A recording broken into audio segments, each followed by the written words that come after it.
আগের ভিডিওতে আপনারা কমেন্ট করছিলেন আনোয়ার খান মডার্ন ইউনিভার্সিটিতে ভর্তি হতে কত টাকা লাগে এবং কিভাবে ভর্তি হব। এ সকল বিষয় নিয়ে আজকের ভিডিওতে সম্পূর্ণ ডিটেইলস আলোচনা করা হবে। ভিডিওটি না টেনে সম্পূর্ণ দেখতে থাকুন। বাংলাদেশের উচ্চশিক্ষার অঙ্গনে নতুন সম্ভাবনার এক দীপ্ত নাম আনোয়ার খান মডার্ন ইউনিভার্সিটি। ঢাকার উত্তরা সেক্টর 11-তে অবস্থিত এই বিশ্ববিদ্যালয় গড়ে তুলেছে এমন একটি প্রজন্ম।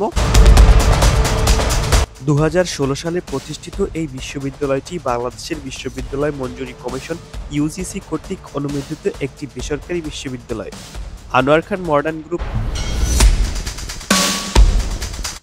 খান মডার্ন ইউনিভার্সিটিতে রয়েছে চাহিদাভিত্তিক ও বৈচিত্র্যময় বিভাগসমূহ: computer science and engineering, software programming এবং প্রযুক্তি নির্ভর ভবিষ্যতের জন্য আধুনিক শিক্ষা, electrical and electronics engineering, electrical ও টেলিকম খাতে কেরিয়ার গড়ার জন্য শক্ত ভিত্তি।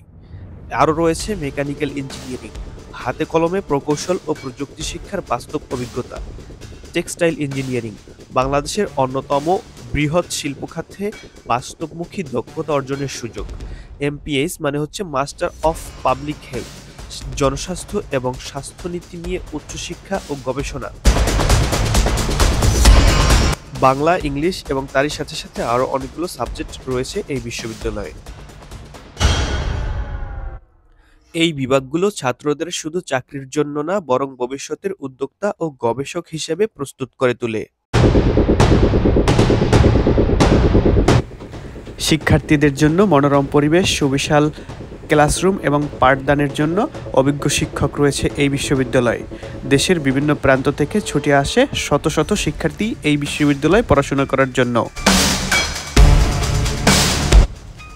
বাংলাদেশের বিশ্ববিদ্যালয়গুলোর মধ্যে এই বিশ্ববিদ্যালয় এমন একটি বিশ্ববিদ্যালয় যেখানে খুব কম খরচে শিক্ষার্থীগুলো পাঠদান নিতে সক্ষম এবং দূর দূরান্ত থেকে তারা তাদের স্বাচ্ছন্দ্য মতন এখানে পড়াশোনা করতে আসে। এই বিশ্ববিদ্যালয়ে সবচেয়ে বেশি ছাত্রছাত্রী রয়েছে মেকানিক্যাল ডিপার্টমেন্টে। এত পরিমাণ ছাত্রছাত্রী রয়েছে, ক্লাসে জায়গা দিতে সুযোগ হয় না। বিশেষ করে খোঁজ নিয়ে দেখা যায় যে এখানে একই সাথে 1500 ছাত্র এই মেকানিক্যাল ডিপার্টমেন্টে ভর্তি হওয়ার রেকর্ড রয়েছে। সব মিলিয়ে বলতে গেলে এটা খুবই মনোরম পরিবেশ এবং খুব ভালো একটা ইউনিভার্সিটি, যেটা আপনার জন্য আপনার হাতের নাগালে। এখন যে সার্ভিসটা চালু হয়েছে, বাস সার্ভিস, এই সার্ভিসটা আপনি নিতে পারবেন এবং একবারে বিনামূল্যে ভার্সিটিতে আসা যাওয়া করতে পারবেন। তো যাই হোক, জয়দেবপুর গাজীপুর থেকে একটি বাস ছেড়ে আসে এবং যাত্রাবাড়ি থেকে একটা বাস ছেড়ে আসে উত্তরা সেক্টর 11 নম্বরের উদ্দেশ্যে।